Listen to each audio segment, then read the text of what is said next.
Ikaw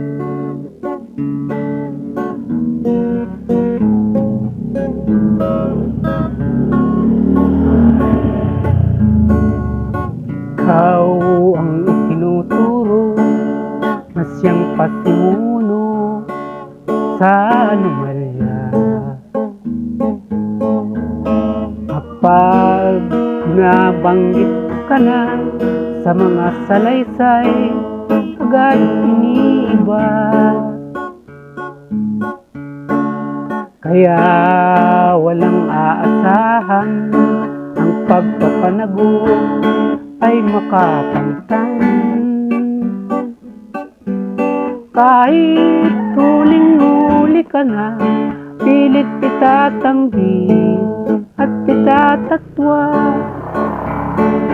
Lahat ng hanap sa buhay sa'yo'y hindi natagpuan. Kaya't iyong paniwalaan na naghihintay na lang mapalitan. Ikaw din ang nagbunyag sa mga flood control, kung ilan ito. 5,500 ang ibinida mo sa harap ng publiko.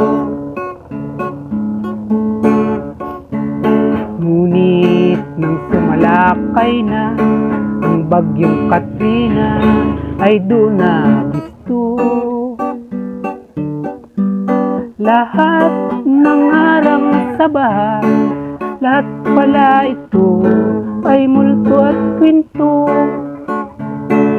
Lahat ng sa buhay sa'yo'y hindi natagpuan.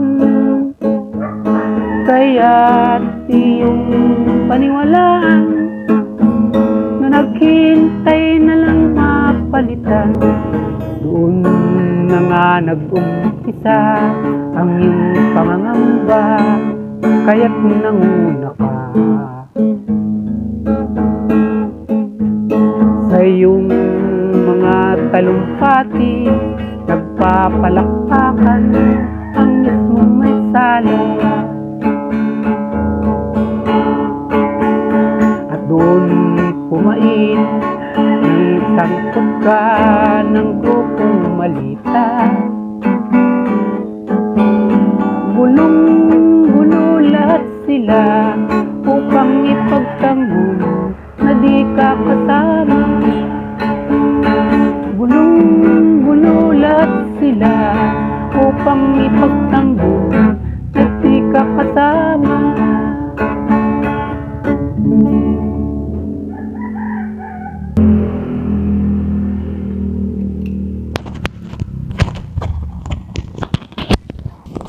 Gagawa ko lang yung kantang yan at hindi ko pa kabisadong bigkasin yung mga words, pero ayusin din natin yan. Ayos natin, lagi ko naman kakantahin yan sa bawat video natin o kaya pagla-live.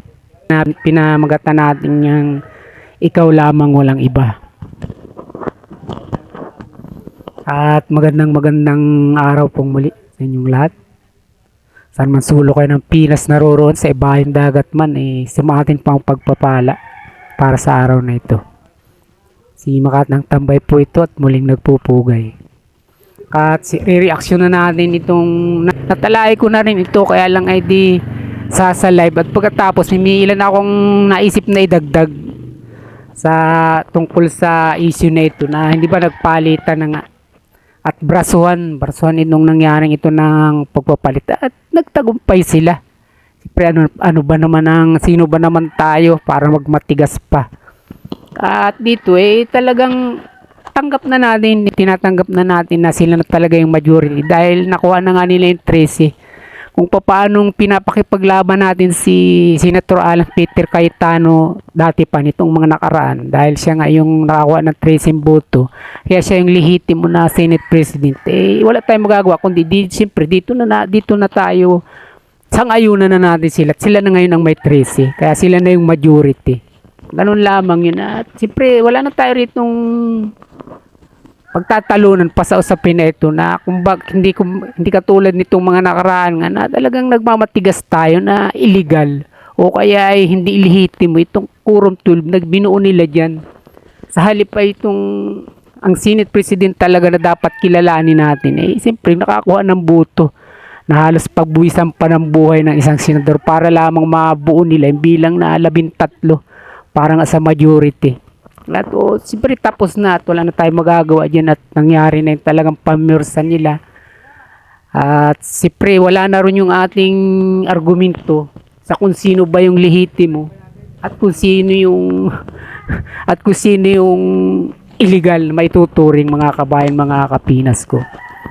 Ang problema talagang bagamat nakuha nila yung pamumuno dyan sa Senado kumbaga nag-uumpisa pa lang talaga yung batikos natin sa kanila.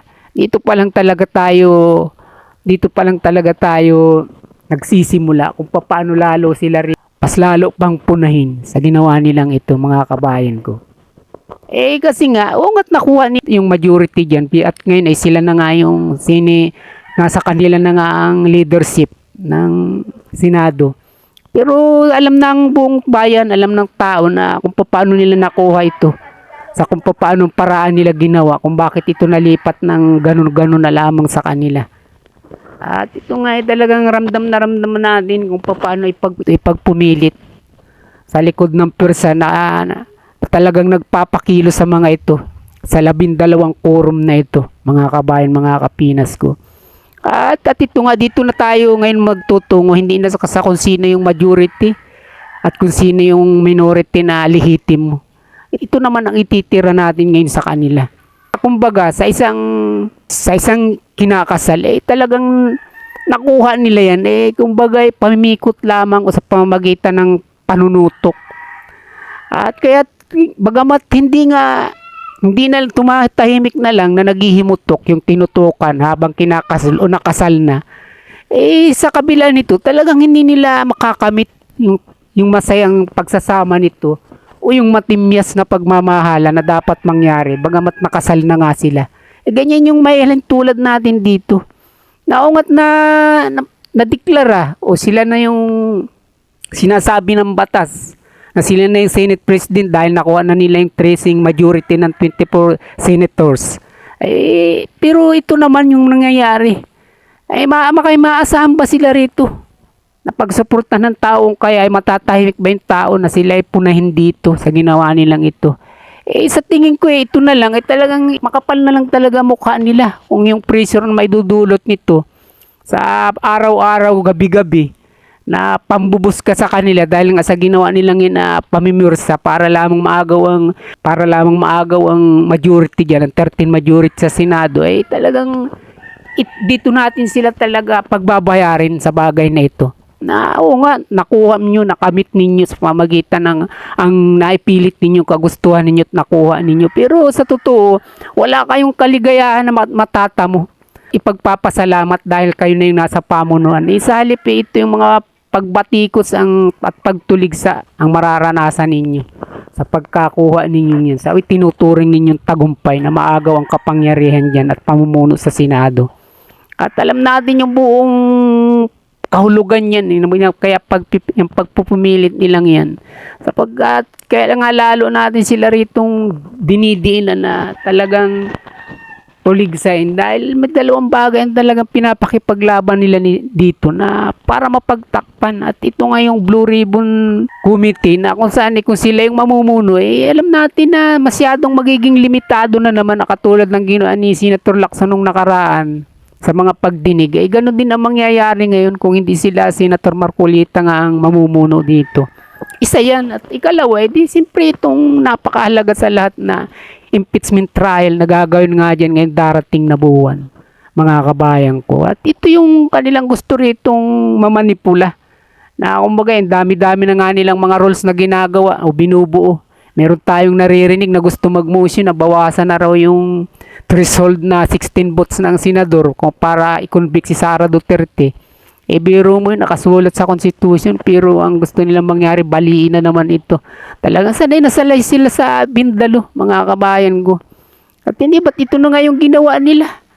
Pagkatapos nilang pilipitin na naman yung batas sa pamamagitan ng Quorum 12 nila na yun na raw ang majority, kaya binakanti nila lahat ng posisyon sa Senado. Ito na naman, may bago na naman silang pinalulutang. Babaguhin yung sinasabi ng saligang batas na ang dapat na boto ay 16 o 2/3 ng senador ang makukuhang boto. Ngayon gusto na nila sa pamamagitan ng motion gawin na bawasan na ito, pababain na, dahil ang katwiran nila 22 na lang daw yung mga senador ngayon, dahil dalawa nga yung wala. Isang nakakulong at saka isang hindi malaman kung nasaan. Ito na nga si Senator Bato de la Rosa.